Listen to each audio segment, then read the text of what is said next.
Sibin big boss വീട്ടിൽ നിന്നും പുറത്തു പോയിരിക്കുകയാണ്. അപ്പൊ ബിഗ് ബോസ് സിബിനെ ബിഗ് ബോസ് വീട്ടിൽ നിന്നും മാറ്റിയിരിക്കുകയാണ്. സിബിനുമായിട്ട് ബിഗ് ബോസ് കൺഫെഷൻ റൂമിൽ വെച്ച് സംസാരിക്കുകയും സിബിന് ഇനി വിശ്രമം ആവശ്യമാണെന്ന് ഡോക്ടേഴ്സ് നോക്കിയതിൽ നിന്ന് മനസ്സിലായിട്ടുണ്ടെന്നും അതുകൊണ്ട് സിബിനെ മാറ്റുന്നു എന്നാണ് ബിഗ് ബോസ് പറഞ്ഞിട്ടുള്ളത്. ആരോഗ്യ പ്രശ്നങ്ങൾ സിബിനെ ഇവിടുന്ന് മാറ്റി നിർത്തുന്നു എന്നുള്ളതാണ് കണ്ടസ്റ്റൻസിനോട് ബിഗ് ബോസ് പറഞ്ഞിട്ടുള്ളത്.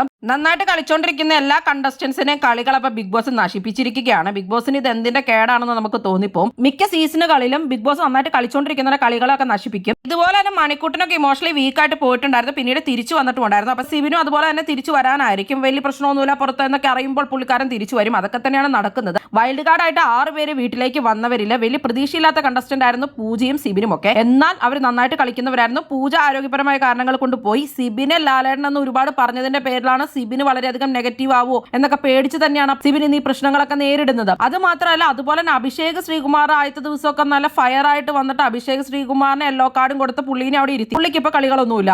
അഭിഷേക് ജയദീപ് അതുപോലെ തന്നെ ആദ്യത്തെ ദിവസമൊക്കെ നല്ല ആക്റ്റീവായിട്ട് വന്ന ഒരു കണ്ടസ്റ്റന്റ് ആയിരുന്നു. പക്ഷെ എന്ത് പറയാം, ബിഗ് ബോസ് കുറെ വാണിംഗ് ആദ്യം തന്നെ വന്നപ്പോൾ തന്നെ കൊടുത്തിട്ട് അതിനെയും പിടിച്ചവിടെ ഇരുത്തി. ഇപ്പൊ അതിനും ഒരു കളികളും ഇല്ല. വല്ലതും പറയാൻ തന്നെ പേടിയായിട്ടാണ് അതവിടെ ഇരിക്കുന്നത്. അതുപോലെ തന്നെ ഗബ്രിക്കും ജിൻഡോയ്ക്കും ഒക്കെ ആണെങ്കിലും ഫുൾ ടൈം വാണിംഗ് ആണ് ബിഗ് ബോസ് കൊടുത്തുകൊണ്ടിരിക്കുന്നത്.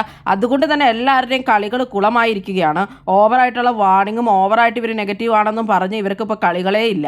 അതുപോലെ തന്നെയാണ് മിക്ക സീസണുകളിലും സംഭവിക്കാറുള്ളത്. മണിക്കൂട്ടിന്റെ ഒക്കെ ആണെങ്കിലും നമുക്കറിയാം, തുടക്കത്തിൽ നന്നായിട്ട് കളിച്ചുകൊണ്ട് വരികയും പിന്നെ നെഗറ്റീവ് ആവുമെന്നൊക്കെ പേടിച്ച് പെട്ടെന്ന് തന്നെ ഗെയിമിന്റെ ഫ്ലോ ഒക്കെ പോവുകയാണ്. ബിഗ് ബോസിന്റെ ഇടപെടൽ കാരണമാണ് ഇങ്ങനെ കുളമാവുന്നത്. പിന്നെ വീണ്ടും ബിഗ് ബോസ് തിരിച്ചു കൊണ്ടുവരുന്നു. അതുപോലെ തന്നെ DFK ഒക്കെ കളിച്ചു വരുമ്പോഴത്തേക്ക് അവരെയൊക്കെ വാണിംഗ് കൊടുത്ത് അവിടെ ഇരുത്തുമായിരുന്നു. അതുപോലെ തന്നെയാണ് സാബുമോൻ. അങ്ങനെ എല്ലാവരുടെയും കളികൾ അത് തന്നെയാണ് ഈ പ്രാവശ്യവും നടക്കുന്നത്.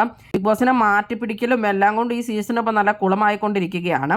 നിങ്ങൾക്ക് എന്താണ് തോന്നുന്നത്? ബിഗ് ബോസിന്റെ ഈ വാണിങ്ങും കാര്യങ്ങളൊക്കെ കാരണമാണോ ഈ സീസൺ ഇങ്ങനെ കുളമാകുന്നത്? എന്തായാലും നിങ്ങളുടെ അഭിപ്രായങ്ങൾ കമന്റ് ബോക്സിൽ കമന്റ് ചെയ്യുക. കൂടുതൽ ബിഗ് ബോസ് വീഡിയോകൾക്കും ബിഗ് ബോസിന്റെ ലേറ്റസ്റ്റ് ലൈവ് അപ്ഡേറ്റ്സിനുമായിട്ട് ഈ ചാനൽ സബ്സ്ക്രൈബ് ചെയ്യണേ, സപ്പോർട്ട് ചെയ്യണേ. അടുത്തൊരു വീഡിയോയുമായി ഉടനെ കാണാം.